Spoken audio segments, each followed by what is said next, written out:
Hello, good morning students. आज हम बात करेंगे प्रवर्तक के कर्तव्य के बारे में। अभी तक हमने प्रवर्तक क्या है, प्रवर्तक के कार्य क्या है और प्रवर्तक की वैधानिक स्थिति के बारे में चर्चा कर चुके हैं। आज हम लेंगे ड्यूटीज ऑफ प्रमोटर, प्रमोटर के कर्तव्य। प्रवर्तक का कंपनी के साथ विश्वासरहित संबंध होता है। इस स्थिति के कारण प्रवर्तक के कई कर्तव्य उत्पन्न हो जाते हैं।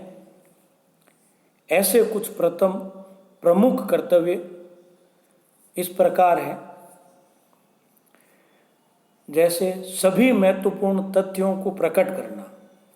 कंपनी के प्रवर्तकों का ये दायित्व है कि वे कंपनी के प्रवर्तन के संबंध में महत्वपूर्ण तथ्यों को प्रकट करें।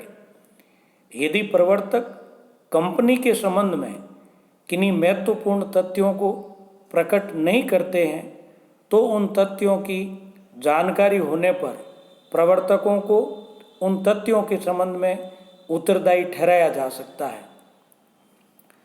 गुप्त लाभ न कमाना।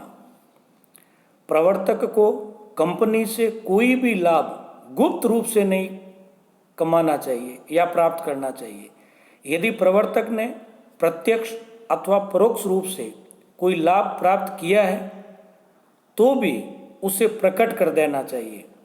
यदि कंपनी की जानकारी तथा सहमति के बिना वह कोई लाभ कमाता है तो वह विश्वासरहित संबंध की मान्यता के विरुद्ध कार्य करता है और वह उसके लिए कभी भी उत्तरदायी ठहराया जा सकता है।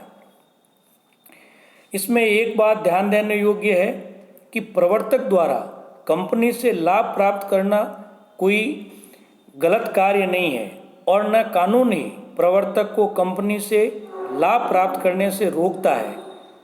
यह महत्वपूर्ण यह है कि जो भी लाभ प्राप्त किया जाए उसे प्रकट किया जाए।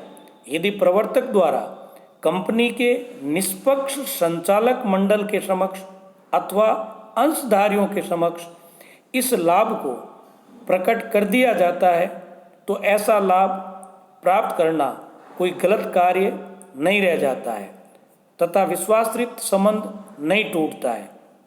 किंतु यदि प्रवर्तक लाभ को ऐसे संचालक मंडल के समक्ष प्रकट करता है जिसके सदस्य प्रवर्तकों द्वारा ही नियुक्त किए गए हों तो प्रवर्तक अपने दायित्व से नहीं बच सकता है तथा ऐसे लाभ को कंपनी कभी भी पुनः वसूल कर सकती है।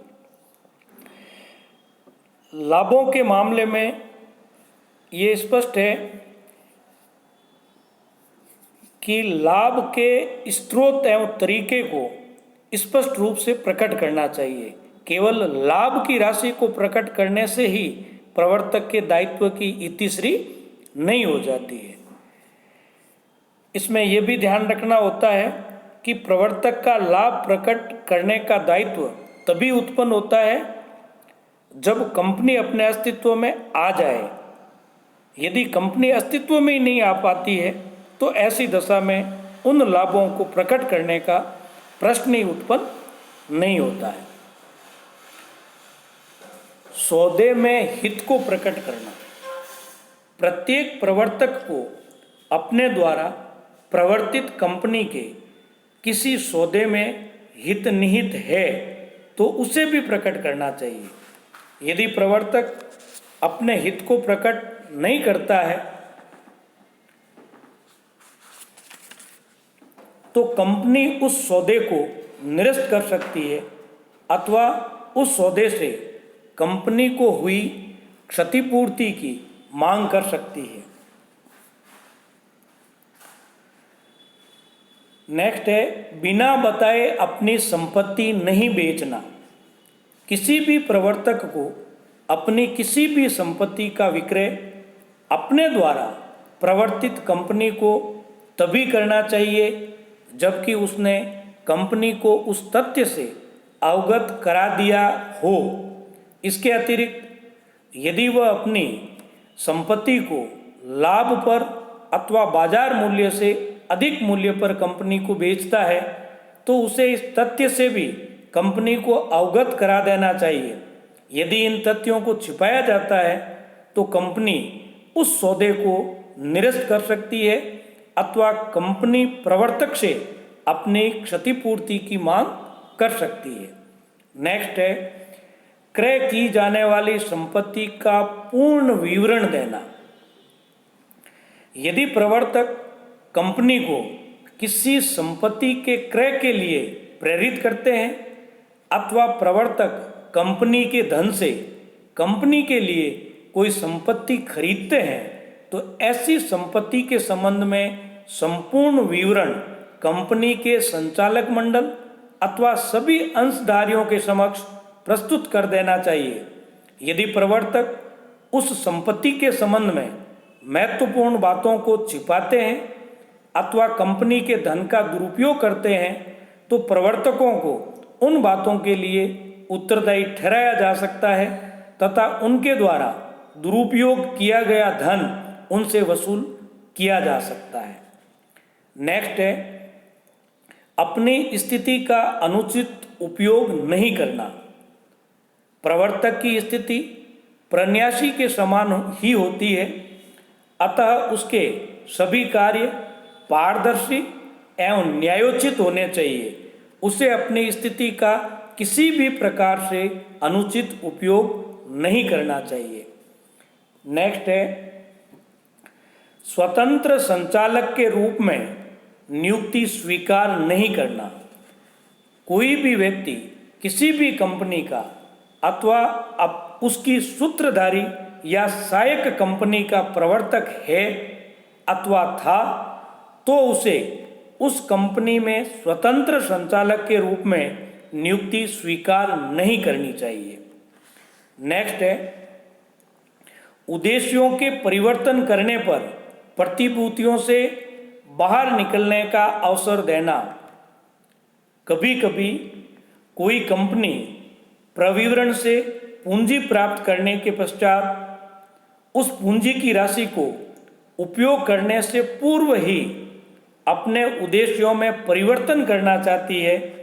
ऐसी दशा में वह कंपनी अपने उद्देश्यों में तभी परिवर्तन कर सकती है जबकि उसके प्रवर्तकों ने उस पूंजी निर्गम के प्रतिभूति धारकों को उन प्रतिभूतियों से बाहर निकलने का अवसर दे दिया हो।